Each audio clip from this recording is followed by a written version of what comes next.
પરસ્પરનો આદર એ દરેક સંબંધનો પાયો છે. આપણે ત્યાં લગ્ન થાય ને ત્યારે બે વ્યક્તિઓ જ નહીં પરંતુ બે કુટુંબો વચ્ચે સંબંધ બંધાય છે. પત્ની પોતાના માતા પિતાનો કે કુટુંબીજનોનો આદર ન કરતી હોય ત્યારે પતિ વચ્ચે સંઘર્ષ થવાનો જ, એ સહન નહીં કરી શકે. જ્યારે પત્નીના માતા પિતાનો આદર જો પતિ નહીં કરતો હોય તો કદાચ પત્ની બોલશે નહીં, કંઈ કહેશે નહીં, પણ સાસરિયાઓને પૂર્ણ પ્રેમ આપી શકશે નહીં.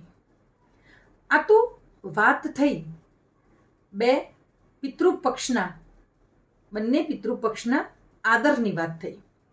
પરંતુ આજકાલ તો પરિસ્થિતિ એવી છે કે પુરુષો જ પોતાના માતા પિતાને માન આપતા નથી.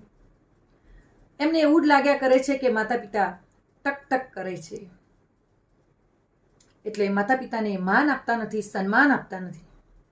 પણ મિત્રો, એક વાત યાદ રાખો કે 25 પૈસાની ચોકલેટ માટે આપણે જેની આગળ પાછળ ફરવું પડતું હતું ને, એ માતા પિતાને આપણે ગણગારીએ નહીં તો કેમ ચાલે?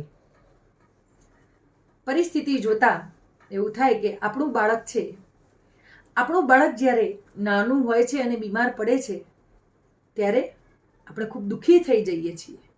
આપણે એના ઉછેરની અંદર કંઈ કમી રાખતા નથી.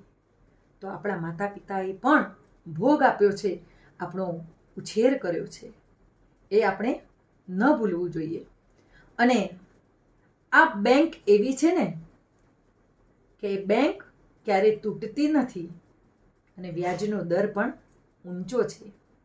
જેવું તમે આપશો ને એનાથી સવાયું થઈ અને તમને પાછું મળવાનું છે, એ વાત ન ભૂલો.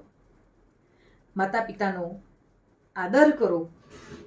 અત્યારે આપણે જોઈએ છીએ કે દીકરાઓ છે ને એ લગ્ન પછી જ તમને હેરાન કરતા નથી, પરંતુ મોટરસાયકલ, મોબાઈલ એ બધી માગણી સાથે એમના ધમપછાડા શરૂ થઈ જતા હોય છે. અને છેવટે આપણી સામે એ પરિસ્થિતિ આવીને ઊભી જ રહેવાની છે. ક્યારે આપણો વોર્નિંગ બેલ વાગવાનો છે એ આપણને પણ ખબર હોતી નથી. એટલે મિત્રો, માતા પિતાનો ખરેખર ખૂબ આદર કરો. માતા પિતાને માન જોઈએ છીએ, સન્માન જોઈએ છે. એ માનના જ ભૂખ્યા છે, એટલું યાદ રાખો.